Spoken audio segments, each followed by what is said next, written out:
Welcome to the 5 Pillars of Rigging in 3D. In this course, we'll be covering the top 5 vital rigging fundamentals. They range from mesh, joints, controls, paint weights, and organization. It covers tips for each one of these pillars in fine detail.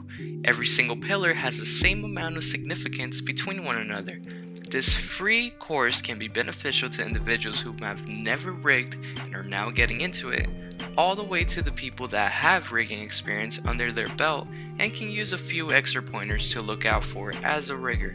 Now, learning about rigging isn't only for riggers, it can be very useful as well for people wanting to become a beneficial 3D generalist just so they have various talents and can be that much more valuable to a studio.